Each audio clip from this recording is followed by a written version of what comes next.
Allez, on chante tous ensemble chez soi sur Twitch. À l'heure où les rues ne sont pas tranquilles, les jeunes racailles font leur travail, ils veulent la maille, les meufs la life de Busta Rhymes. Il raconte tellement ma vie, et je pense que vous aussi, hein, c'est pas, j'ai pas le syndrome du main caractère, mais il raconte tellement ma vie. Nekfeu en mieux dans le propos. Ouais, mais c'est clair, en vrai, à l'époque, il sort ça, pour moi, il met un boulevard à Nekfeu. Hein. Je suis seul, ça caille, je marche en ville. À l'heure où les rues ne sont pas tranquilles, les jeunes racailles font leur travail, ils veulent la maille. Let's go, c'est parti pour ce petit projet, mais vraiment je trouve que c'est un petit bonbon. Et en même temps il est d'une tristesse folle. Je sais pas comment... En fait ça fait partie des projets qui me font dire que la tristesse d'un artiste, elle est décelable que à ses débuts. Du coup t'as deux possibilités. Soit il est pas assez fort, et du coup bah il sort un truc avec sa vraie tristesse, mais c'est techniquement pas au point. Soit il est suffisamment fort, mais il est pas assez... Enfin il pète pas. On y va du coup. Et on commence cette écoute avec le son Goldman. La prod est splendide. Oh merde, je perds du fric, j'ai besoin d'air, la vie me coûte. J'espère que la mort est moins pressée, je vous le dis. Impossible de stresser le double J. Putain, c'est dingue d'avoir fait cette prod tout seul dans son coin et d'avoir rappé dessus. Je trouve ça fou. Quelqu'un disait effectivement, c'est sur la route du 314 version Charlouse. C'est un petit peu ça en vrai. C'est un peu la même vibe de petit mec, petit technicien du rap, mais déprimé. Et moi personnellement, alors autant j'ai bien aimé l'association Caballero et Jean Jass sur les doubles hélices et tout. Autant je trouve que ce Jean Jass là, ce portrait qu'il dresse de lui sur ses 8 titres, pour moi on le trouve plus. Genre vraiment on le retrouve plus. En fait ça m'a un peu fait l'effet de Sur la route du 314 aussi, dans ce sens, c'est que je trouve à la fin, bah en fait tu retrouves jamais ce niveau là. Et tu t'y accroches parce qu'il fait plein de trucs cool et en freestyle il est bon, ouais. mais pour moi il atteint jamais ce niveau, ouais. La pochette aussi, effectivement, la pochette est très très très belle, hein. C'est une très belle pochette, mais c'est fou parce qu'à l'époque je crois il fait ça, ouais. Moi j'ai le souvenir qu'à l'époque où ça sort, c'est vraiment un petit projet confidentiel comme ça, et j'ai eu la chance d'être là quand c'est sorti par hasard, mais au moment où ça sort c'est vraiment un truc genre, moi je l'écoute, je suis en mode oh les gars faut que je fasse écouter un petit rappeur, il vient de sortir une dinguerie. Et quand je vous dis un petit rappeur, c'est genre peut-être à l'époque c'était comme Al Walid quoi, c'était encore très confidentiel, donc comme quoi le temps des fois fait aussi bien les choses, hein. Je vois que le projet est globalement bien, il a bien streamé, hein. NPQ, je me souviens plus exactement celui-là. Allez viens je te montre petit, je gère toutes les affaires louches comme l'oncle Nucky. Si ça me fait rire, sans plus connard, je suis cette enflure notoire du genre jusqu'au chat. Oh là là, j'avais pas retenu cette phrase. Je suis cette enflure notoire du genre jusqu'au jas, c'est extraordinaire. Je suis du genre type aimable, genre idéal. En secret j'étudie la glande pinéale.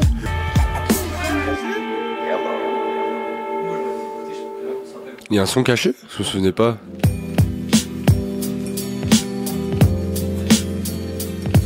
En fait, il est ingénieux. Mario, si jamais j'écoute mes jambes, hein. Je viens juste pour pleurer. Allez, t'es prêt? Vas-y. Allez, on chante tous ensemble chez soi sur Twitch. Je marche la ville. À l'heure où les rues ne sont pas tranquilles, les jeunes racailles font leur travail, ils veulent la maille, les meufs la life de Busta Rhymes. Quand je rêve, je suis là où mes jambes me traînent, et y'a plus qu'elle pour me supporter. On s'était déjà dit en off, mais toi et moi on a découvert Rock Marciano grâce à ce son, hein, du coup. Non, moi j'avais pas découvert Marciano. Ah, moi j'ai découvert comme ça par contre. Alors Rock Marciano, j'ai découvert avec ce son. Je me demande mais c'est qui? Non, moi je connaissais, mais justement ça m'avait fait rire qu'il fasse une ref à Rocco Marciano, puisque c'est un artiste niché de fou. Enfin, en France, il y a pas beaucoup de gens qui en parlent. Et ce son il a été dans mon top Spotify pendant 4 ans d'affilée. Genre 4 ans. Et c'est en 2022 que ça s'est arrêté. Après c'est bon, j'ai commencé à écouter d'autres trucs. Mais ce son, écoutez. Je me souviens quand je me prends entièrement l'album, c'est l'époque pareil où je suis au Blanc-Ménil et je marche. En fait, je sais pas pourquoi, mais il y a des albums comme ça de marche. T'es juste en train de marcher et tu cogites à ta vie de merde. T'es là, machin. Et en fait, ce son là, c'est un accompagnateur. J'étais en mode, mais il est tellement en train de rapper ma vie, tu sais. Genre, il y a que mes jambes pour me supporter. Surtout, mec, l'hiver, gros, t'es là. Je suis seul, ça caille, je marche en ville, mais genre gros. Non, puis techniquement, c'est trop solide. T'as Hein. Valence, mec. Ville du vent, frère, il fait froid, gros. T'es là, t'écoutes ça, t'as les yeux collés à cause de. Il y a quand même des fois où la vie c'est mieux quand t'es malheureux. Mais pareil, alors autant je trouve il fait une perf technique sur l'aspect rap dans le projet. Autant je trouve qu'il fait une perf sur les prods et comme quoi des fois il y a pas que la technique dans l'art. Il y a aussi l'intention, l'émotion, le sentiment que t'as à ce moment-là, ce que tu vis. Il y a plein de facteurs extérieurs qui sont autres que est-ce que je suis un beatmaker technique ou est-ce que je suis un rappeur technique. Et au même titre que dans les double hélices et après j'ai jamais retrouvé ce Jean Jass là niveau rap. Bah pareil en termes de prod, je crois pas l'avoir retrouvé. Moi le cigare et cognac, je trouve que vraiment les prods sont trop cool. Hein. J'ai rien à dire sur les prods et tout, ça passe trop bien. Mais en fait comparé à ça. Je trouve elles ont moins d'âme quoi. Et c'est vrai que la cover on en a parlé tout à l'heure mais elle est sublime. Enfin tout est. Moi je me dis c'est drôle, c'est quand même un petit, c'est un rappeur underground et il a de l'idée quoi. Et enfin même la police d'écriture est géniale. Le fait qu'il y ait le côté un peu ellipse comme ça. Avec la lumière sur ses cheveux, qui deviendront un peu un truc iconique chez lui, sa coupe de cheveux, non, c'est trop fort. Franchement, assez impressionnant pour un mec tout seul de sortir ça aussi. Hein. Ça fait partie des petits miracles du rap, je trouve. D'où vient-il? Question typique. Je viens d'une région hybride où les glandeurs rêvent d'avoir la vie d'un espion English. J'ai la meilleure gamme, tu peux ranger ta merde. Non, j'ai hâte de prendre, pas de blanche, mets ton nez où ça te chante. Pas dans mes affaires. C'est quoi ton problème? L'alcool et mal. C'est quoi ton problème? Les gars font tout ce qu'ils peuvent pour mourir jeunes. Mais ça, c'est pas ton problème.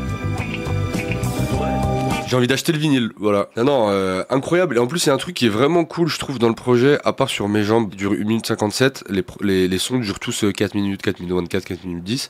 Et en fait, je trouve qu'il est en feat avec lui-même sur les prods, et à la fin, il laisse toujours les prods respirer, et c'est trop cool. Et après, il y a un petit beat switch où en fait, il met juste une prod à lui, sans rapper, sans rien, et c'est trop cool. Non, franchement, bien. J'avais jamais fait l'affiliation depuis que quelqu'un l'a fait dans le chat, je trouve ça grave pertinent. Avec Sur la route du 3-14 de Jazzy Bass. Mine de rien, il sort en 2014 ce projet. Hein. C'est-à-dire que les gars, le projet a 11 ans. Et il sort pas tant que ça, longtemps après Sur la route du 3-14. Je crois il sort 2 ans après. Ouais, c'est 2012 Sur la route du 3-14. C'est ma première écoute, mais j'ai déjà envie d'acheter le vinyle. Putain, là première écoute, ça doit être un régal. Ça, c'est une merveille de à quel point ça n'a pas vieilli. Ça, je pense que vous le faites écouter à vos enfants, quand vous aurez des enfants, mais ils vont kiffer, quoi. C'est juste génial. Toute la problématique quand tu fais de la musique, c'est comment parler que de soi pendant plusieurs titres sans paraître nombriliste. C'est-à-dire, en fait, c'est très dur la musique, sur le rap en particulier, et ce genre de rap, parce que tu dois parler de toi, sauf que si tu parles de trucs trop génériques, dans le but que les gens se reconnaissent dedans, bah en fait, c'est nul, parce que t'es en mode, bah tu racontes que des banalités. Mais si tu racontes des trucs trop personnels, bah on comprend pas trop, parce que les gens peuvent difficilement s'identifier et on peut pas trop relate. Et donc il y a toujours ce juste équilibre entre, en fait il faut toujours raconter des trucs personnels mais qui résonnent dans les souvenirs des autres. Et je trouve que là c'est vraiment un cas d'école de comment parler de soi, parce qu'il parle que de soi et surtout il s'en veut de plein de choses. Il est assez sévère avec lui. Il y a un petit côté journal intime, je trouve, dans ce projet, comme si on n'était pas censé entendre ça. C'est parce qu'il est un peu violent envers lui-même, mais comme Jazzy Bass quand il dit ce putain de jazz, je suis qu'une sale merde et je sais que rapper, quoi. Ouais, en fait tu comprends son lore aussi directement. C'est un petit gars qui est même pas de la capitale en Belgique, vivre autrement. Et toi Bueno, reste prudent, évite les types qui recherchent du sang. En peu mais ils dorment tous. Ce sera peut-être moi. J'aurai ce que ma femme demande, un job, un gosse et un appartement. Tous les jours je taffe avec acharnement. Vous allez... Let's go. Celui-là, je pense que c'est le son que j'écoute le moins du projet.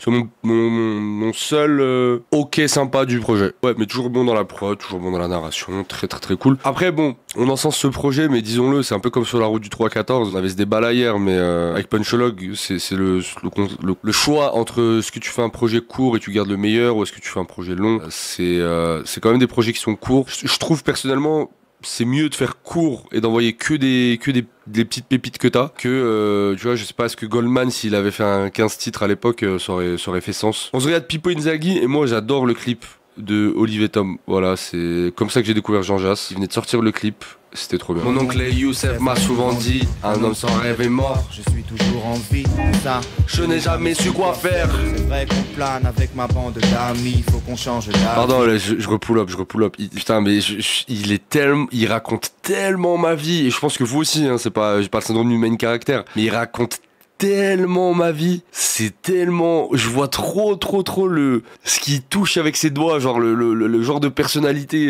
tu sais pas trop si t'es introverti ou si t'es extraverti, t'es un peu le mid guy du lycée, je sais pas, c'est trop fort.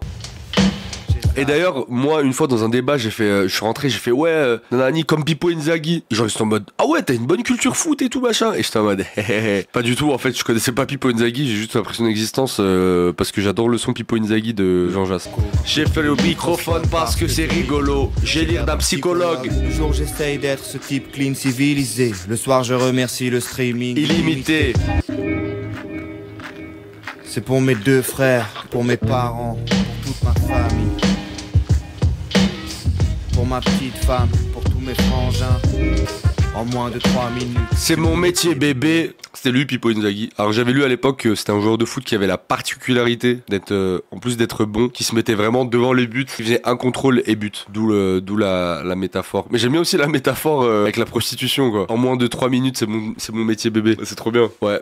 En tout cas, projet, alors qui n'est pas fini, il reste encore 2 sons, mais petit classique du rap belge. Et moi, ça m'avait fait, je sais pas pourquoi le clip me rappelait trop, je crois l'un de mes premiers souvenirs de YouTube. Il y en a certains que je vais vous rappeler des souvenirs et d'autres vous allez être choqués, mais voilà, sachez que ça va pas vous faire rire, je pense, mais c'était le summum de l'humour pour moi, mais je sais pas, j'étais en CM2 genre. Réagissez. Mais moi j'ai peur des pauvres, il paraît qu'ils mangent leur vomi, qu'ils se lavent avec de l'alcoolique. Mais non, pas du tout. Ils s'achètent juste depuis la 10 balles à Tati. Mais qu'est-ce que tu veux? Bon, et vous là, retournez tout de suite chez vous, retournez dans votre pays, labourez vos champs, espèce de sale pauvre. Vous n'avez pas le droit à la civilisation, vous avez juste le droit à de la merde. Et eux, ce sont mes amis, ils ont un nom en particules comme moi. Olivier dit qu'avec cet entraînement, il aura une bite plus grosse que celle d'un taureau. Un shooté dans une couille d'éléphant. Bon, je vais peut-être arrêter de regarder. Il nous reste quand même 2 titres avant Ateyaba. Viande grillée. Ah oui, monsieur. Y a pas les paroles. Quand je passe le temps, je roule un. Ah, Orelsan dans le clip. Donc je trace ma route, mon flow te laisse à terre, c'est RAF, a.k.a. le baba cool. Si tu le vois prendre le billet, laisse pas ta chance filer. Bref comme le serpent, mais la poisse colopasque, j'explose comme le TA, Tyranno sans odorat. C'est... Souviens ta pointe qui s'est tapé. Ouais, celui-là pareil, un peu comme Vivre Autrement, c'est les deux seuls sons que je vais pas dire que je skip parce que en fait le projet est tellement court que tu te lances le projet du début à la fin, ça passe toujours bien. Mais ouais, peut-être un poil moins fan de la prod. Les couplets font un peu freestyle et je suis pas trop fan du mec de son groupe Exora. Maintenant le deuxième meilleur son du projet, ouais, un truc, c'est quelque chose. Hein. C'est fou parce que j'aurais cru que c'était une des plus streamées et en fait non. Oh là là là là là là là là là là.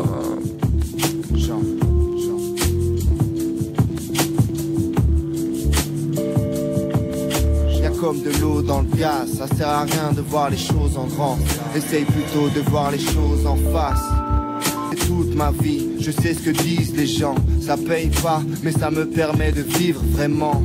Le temps joue contre nous, je danse un slow avec la mort, joue contre joue.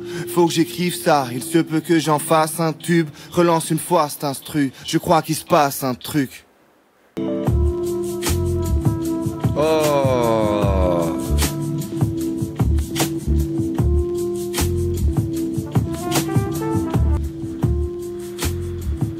Putain, le son il m'a ému premier degré, les gars. Waouh, c'est tellement intime. En fait, j'ai l'impression que ce qu'il raconte dans ces sons, et dans ce son particulièrement, au mieux, c'est un psychologue qui arrive à te le faire verbaliser au bout de plusieurs séances. Et lui, non, il a réussi à le verbaliser sur du rap, avec des petites prods de salopard comme ça.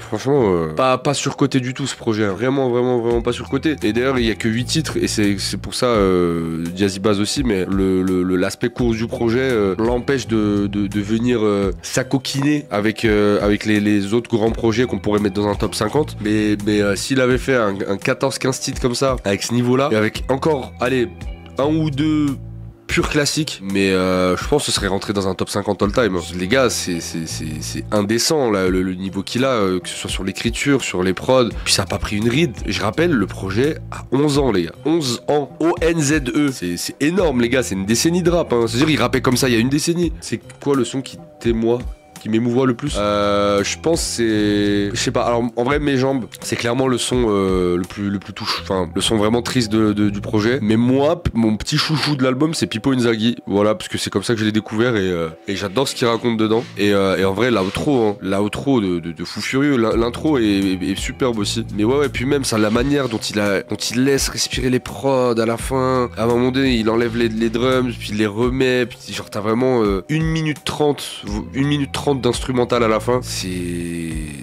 waouh, le niveau de solitude et de dépression dans ce projet. Et puis en plus je trouve qu'il a une espèce de...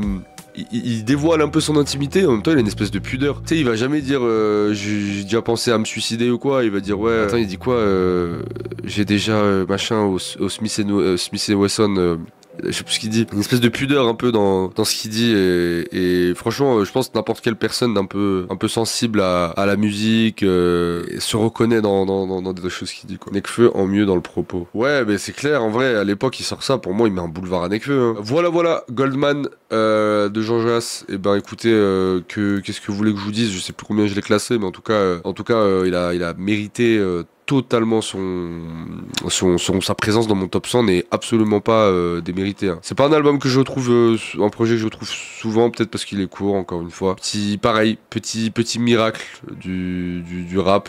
Et après j'aime bien la carrière de Jean Jass quand même après, hein. Je dis pas que c'est devenu nul après, mais c'est comme Jazzy Bass, quoi. Il y a plus ce petit truc, cette petite étincelle des premiers jours, j'ai envie de dire.